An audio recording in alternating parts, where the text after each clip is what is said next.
Edward, Prince of Wales, unknown cause of death, unknown burial place, who died young during the Wars of the Roses.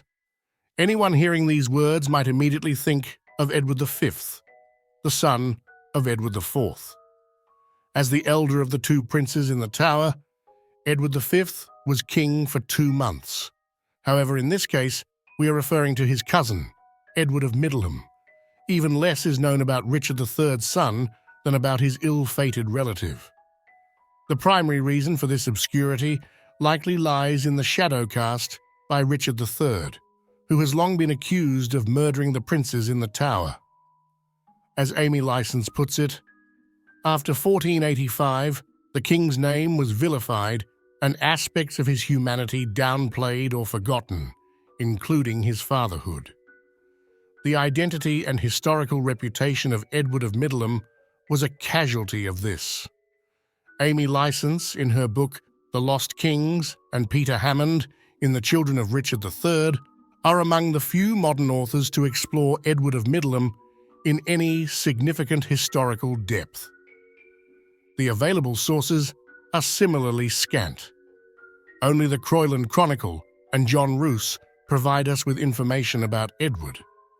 Rouse, the house chronicler of the Neville family, offers the only contemporary depiction of Edward, though he likely never saw the prince. His representation appears to be little more than a scaled-down version of Richard III. Additionally, there are occasional mentions of Edward in official documents from the reigns of Edward IV and Richard III.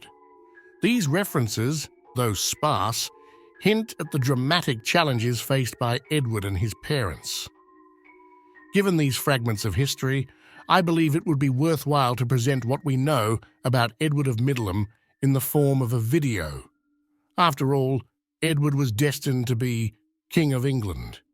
And even if Richard III did murder the princes in the Tower, a conclusion I personally find convincing, his son should not bear the blame. Children should not carry the burden of their parents' sins.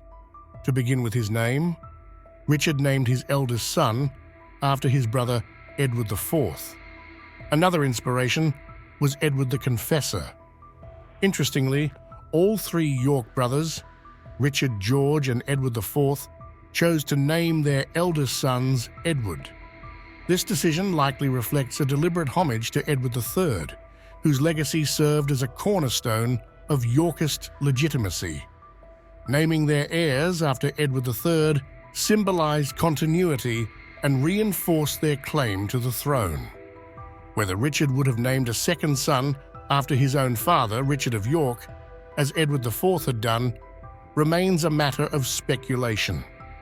This discussion highlights a significant challenge in studying this era: the abundance of individuals named Edward and Richard. To avoid confusion, I will refer to Richard III mostly by his full title, even in contexts predating his kingship, or only as Richard. Similarly, I will refer to Edward V as such, and to Richard's son as Edward of Middleham, or simply Edward. The first mystery surrounding Edward of Middleham is his year of birth. For a long time, 1473 was the commonly accepted date, but historian Charles Ross has convincingly refuted this assumption, arguing that 1473 lacks authority. Ross suggests 1476 as a more likely year, citing the absence of any mention of Richard's heir in the documentation related to the 1474 dispute between Richard III and his brother George over the Neville inheritance. This omission makes it improbable that Edward had been born by that time. Supporting this claim is the Tewkesbury Chronicle, which also points to 1476 as his birth year. What is certain, however, is that Edward was born on April 10th, 1477. A document dated to that day names him as one of the beneficiaries for whom the clerics of Fulmere Church were instructed to pray. A year later, Edward IV granted him the title of Earl of Salisbury, a title previously held by Edward's maternal grandfather. Along with the title, Edward received an annual pension of £20 from the Wiltshire estates. Notably, it is explicitly recorded that the clerics and lords of the region gave their consent to this arrangement. At the time, Edward of Middleham was referred to as Edward Plantagenet, just like George's son. This shared name has often caused confusion, leading to incorrect attributions in historical records. For instance, some sources mistakenly assign the £20 pension to George's son, though this is not accurate. Edward was most likely born at Middleham Castle, specifically in what is now known as the Nursery Tower. He spent most of his childhood there and probably never met his cousins, who would be known to history as the princes in the tower. Despite being his parents' only legitimate child, Edward's childhood was likely not a lonely one. Richard III's son, who was probably born in December, was constantly surrounded by servants and his mother. Other children also resided at Middleham Castle, providing Edward with playmates. Somewhat surprisingly, no plans are known for Edward to leave his parents' estates and be raised by loyal nobles. This stands in contrast to other royal children of the time. Richard III himself was raised by the kingmaker, Edward IV, and his brother Edmund had their own household at Ludlow Castle, and Edward V left the royal palace early to be educated as Prince of Wales. This anomaly supports the theory that Edward was a sickly child, likely grappling with serious health issues throughout his life. Among the household staff who cared for Edward, two names stand out. His wet nurse, Isabel Berg, wife of Henry Berg, received a fee of 20 marks for her reliable service. Anne Idley, née Creting, served as mistress of the nursery.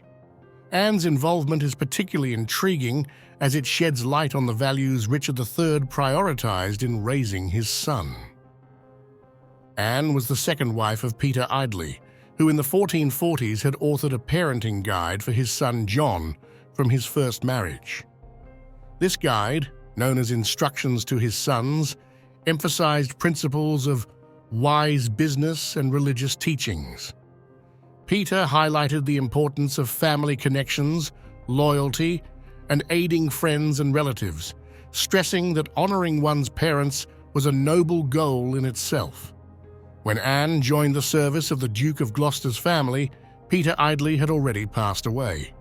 She became the custodian of her late husband's literary legacy.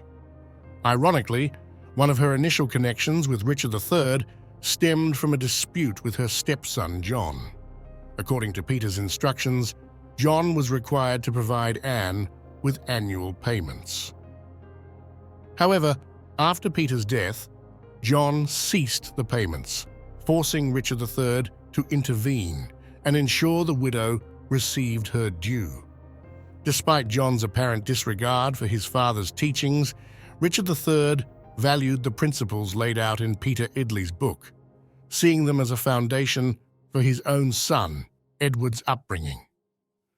Richard, who personally adhered to the values of family loyalty and parental respect, likely brought Anne Idley into his household to guide Edward's education according to these principles. Anne's presence in Richard III's household may also be linked to her late husband's circumstances.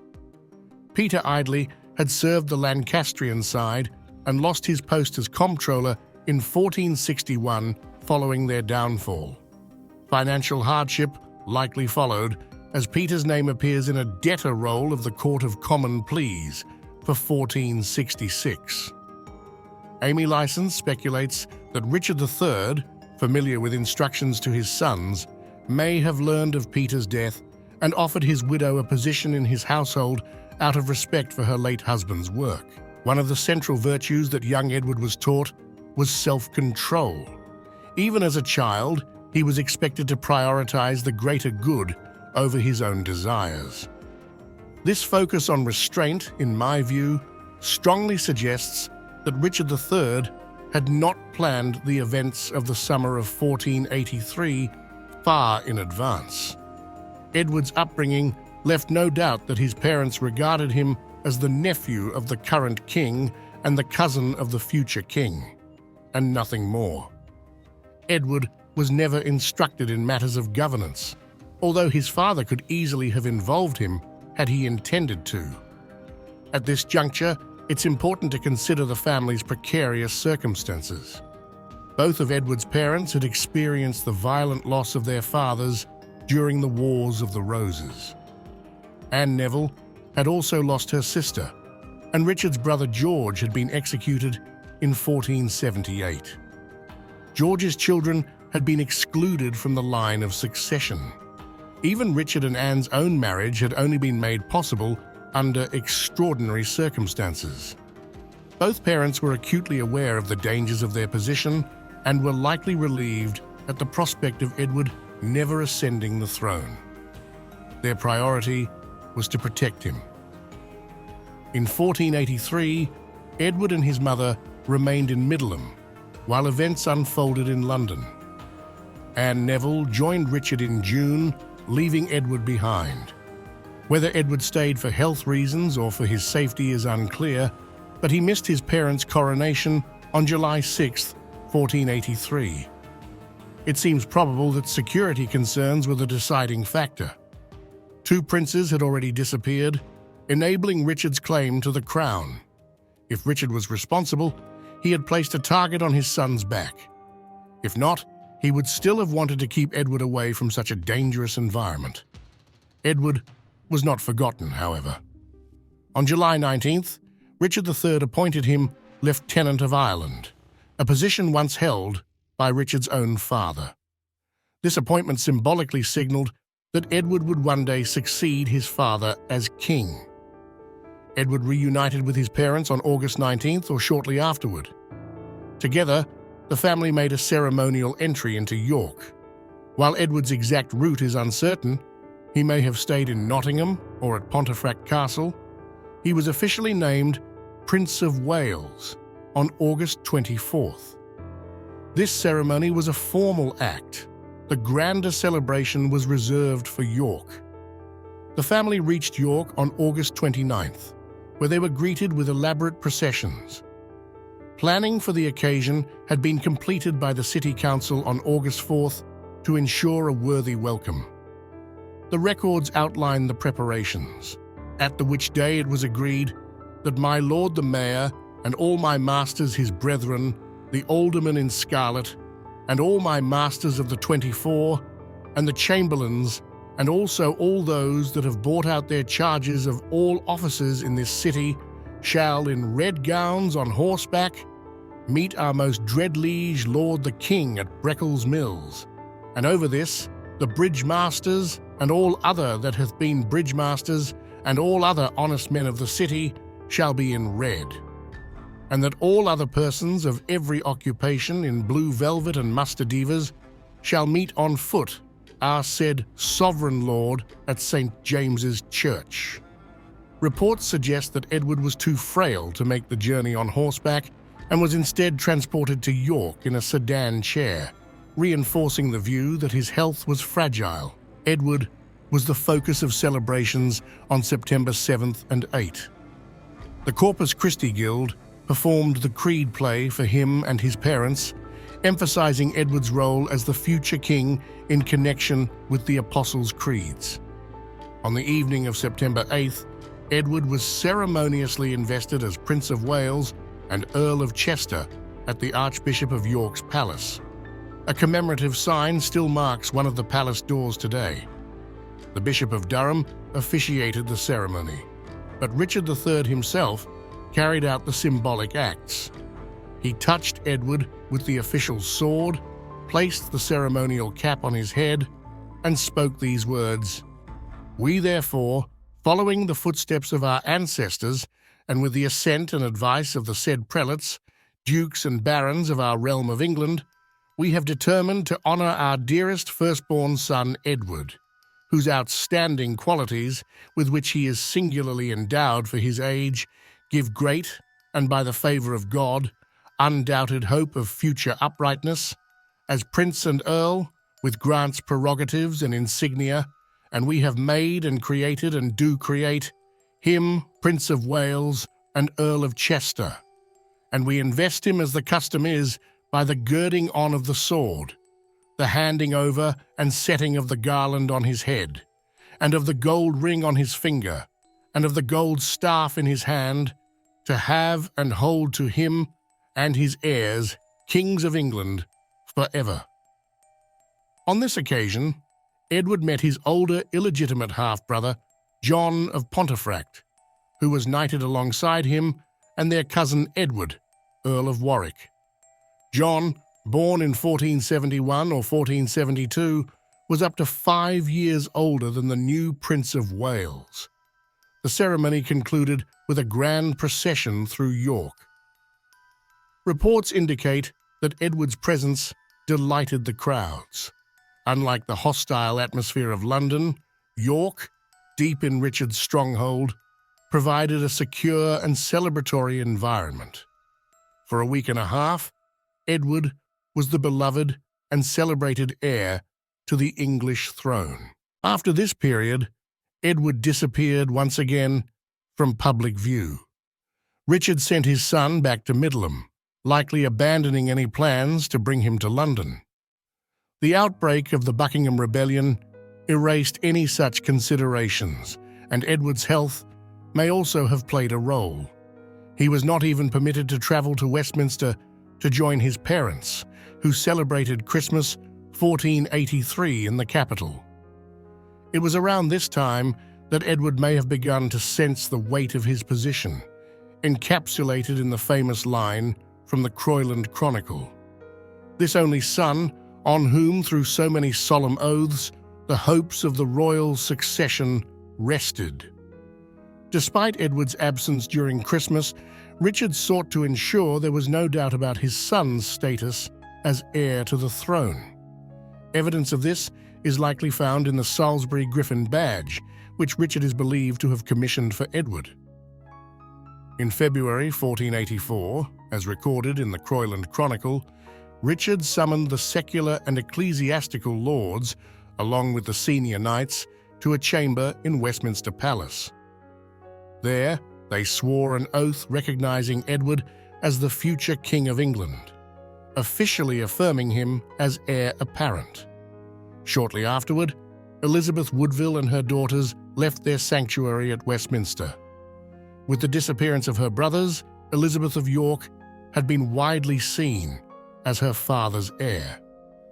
Richard's actions, however, solidified Edward's position as his successor. With this matter resolved, Richard and Queen Anne Neville embarked on a tour of the kingdom in the spring of 1484, seemingly in high spirits. Richard's position appeared stronger than ever. However, while staying in Nottingham on April 20th, the couple received devastating news. Their son, Edward, had died at Middleham around April 9th. The Croyland Chronicle describes their reaction. This only son of his was seized with an illness of but short duration and died at Middleham Castle in the year of our Lord 1484, being the first of the reign of the said King Richard. On hearing the news of this, at Nottingham, where they were then residing, you might have seen his father and mother in a state almost bordering on madness by reason of their sudden grief. John Rouse referred to Edward's death as an unhappy death, reflecting its profound political implications. Edward's passing occurred almost exactly, or even precisely, a year after the death of Edward IV. Many interpreted this timing as a sign of divine judgment on Richard for his controversial path to the throne. Interestingly, Edward's name appears in commissions of array issued only weeks later. Amy License speculates that Richard may have attempted to conceal his son's death. However, a simpler explanation is more plausible. Richard likely had little time to manage such details. His immediate priorities were Edward's burial and securing the line of succession to avoid political vulnerability. To address the succession crisis, Richard appointed John de la Pole as the new Lieutenant of Ireland, indicating that his nephew, the son of his sister Elizabeth, might succeed him. The only other candidate was Edward, the son of Richard's brother George. However, reinstating George's son in the line of succession would have required reversing his exclusion following George's execution in 1478. Such a move would have inadvertently strengthened his nephew's claim to the throne over his own. Returning to Edward, there is ongoing debate about whether Richard and Anne believed their son was in good enough health to leave him in Middleham while they travelled to Nottingham. Some argue that this suggests confidence in Edward's stability. However, records from the spring of 1484 reveal Edward's inclusion in prayers for the royal family far more frequently than before, casting doubt on the notion of his robust health. Whether Edward's parents acted out of faith in his health or a sense of duty remains uncertain. Edward's final resting place remains uncertain. For a long time, an alabaster tomb in the Church of St. Helen and Holy Cross in Sheriff Hutton was believed to mark his burial site. However, investigations revealed that the tomb was empty. This initially seemed consistent with a tradition suggesting that Edward had been buried on the opposite side of the church. Further research, however, established that the tomb dates to the 14th century. Peter Hammond, a scholar who has extensively studied this question, concluded that the tomb likely belongs to John, a younger son of Ralph Neville, Earl of Westmoreland. So where is Edward? York Minster is frequently mentioned as a possibility. This is where Edward was invested as Prince of Wales, and Richard III may have chosen York as a secure resting place for his son's remains in the event of Henry Tudor's unexpected rise to power. However, I believe another location is more plausible, one that also explains why Edward's grave is no longer identifiable: Coverham Abbey. The monastery, located near Middleham Castle, was a place Edward had visited during his lifetime.